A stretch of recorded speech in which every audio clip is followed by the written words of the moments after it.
اعوذ باللہ من الشیطان الرجیم بسم اللہ الرحمن الرحیم الشمس والقمر بحسبان۔ یہ سورج اور چاند سب ایک حساب کے ساتھ ہیں، ان کی گردش حساب کے ساتھ ہے۔ اسی حساب سے دن بن رہے ہیں، راتیں بن رہی ہیں، ہفتے اور سال اور مہینے بن رہے ہیں۔ والنجم والشجر یسجدان، نجم جو ہے تو ستارے، سورج اور چاند کے مناسبت سے تو اس کے لیے ستارے کی مفہوم ہے، لیکن نجم جو عربی زبان میں جھاڑیوں کو بھی کہتے ہیں جو زمین میں ہوتی ہیں، کیونکہ یہ ستارے بھی زمین میں اتنے نظر آتے ہیں جیسے کہ جھاڑیاں ہوں۔ والنجم والشجر یسجدان، شجر کے حوالے سے اگر ترجمہ کرتے ہیں تو وہ جھاڑیاں، یہ بھی سجدہ کرتے ہیں، اللہ کے سامنے سربسجود ہوتے ہیں، ان کے سائے، جیسا کہ کئی دفعہ آ چکا ہے۔ والسماء رفعها ووضع الميزان، اور آسمان کو اس نے بلند کیا اور اس میں رکھے ترازو۔ یہاں اس سے مراد وہ ترازو نہیں ہے جو کہ تولتی ہے دنیا کے اندر، اس میں بیلنس ہے، کاسمک بیلنس۔ آسمان اور زمین کے اندر، آسمان میں جتنے اجرام سماویہ ہیں، ان کو جو چیز تھامے ہوئے ہے، قائم رکھے ہوئے ہے، وہ ایک بیلنس ہے۔ جو کشش ثقل ہے، ان کی مختلف، یہ سب ایک دوسرے کو کھینچ رہے ہیں، اور ادھر ادھر سے دونوں طرف سے جو کھینچ ہے وہ ہر کرے کو اپنی جگہ پر رکھے ہوئے ہیں۔ یہ بیلنس جب ذرا سا گڑبڑ ہوگا اور یہ کرے آپس میں ٹکرا جائیں گے، فاصلے ہی کہیں تو ہوتا ہے conversely proportional to the distance, لہذا وہ جو گریویٹیشنل فورس ہے، اگر ایک طرف سے ذرا فاصلہ کم ہو گیا، اس کا مطلب دوسری طرف بڑھ گیا، تلپٹ ہو جائے گا۔ تو یہ کاسمک بیلنس ہے۔ وَالسَّمَاءَ رَفَعَهَا وَوَضَعَ الْمِيزَانَ أَلَّا تَطْغَوْا فِي الْمِيزَانِ، دیکھو اس میزان میں، اس توازن میں، یہ جو بیلنس ہے یہاں کا، اس میں کوئی کمی بیشی نہ کرو، بد زیادتی کرو۔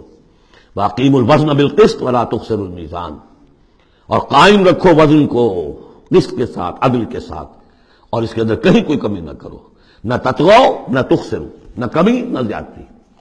کہیں فاصلہ بڑھ جائے گا تب بھی خرابی، کہیں فاصلہ کم ہو جائے گا تب بھی خرابی۔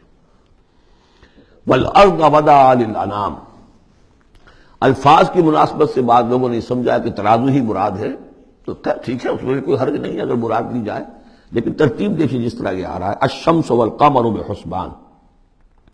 اب اس کے حوالے سے یہ گویا کہ کاسموس کی بات ہو رہی ہے، اس کاسموس کی بات کے بعد نیچے اتر کے والارض وضعها للانام، تدریجاً نیچے آ رہے ہیں، اور زمین کو ہم نے بنا دیا، رکھ دیا، لوگوں کے لیے پست کر دیا، ان کے قدموں میں بچھا دیا، اپنی مخلوقات کے لیے، اور مخلوقات میں انسان بھی ہیں، جنات بھی ہیں۔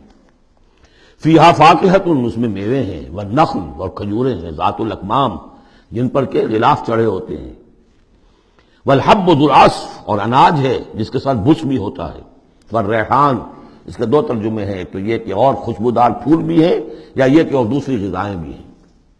فَبِأَيِّ آلَاءِ رَبِّكُمَا تُكَذِّبَانِ، عام طور پر جو ترجمہ ہے اس میں آلہ کا ترجمہ کیا گیا ہے نعمتیں، لیکن اصل میں یہاں نعمت، قدرت، ان دونوں کو جمع کیجیے۔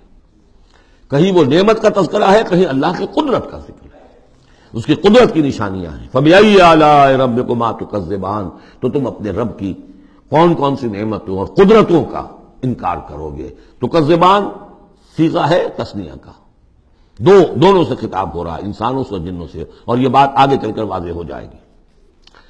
خلق الانسان من صلصال کالفخار، ہم نے بنایا انسان کو اس صلصال سے، اس سوکھی ہوئی خشک مٹی سے، وہ گارا سنا ہوا گورا، صلصال من حمإ مسنون، اور جب وہ اتنا سوکھ گیا کہ کھنکنے لگا، کالفخار، جیسے ٹھیکرا ہوتا ہے، اسے بنایا۔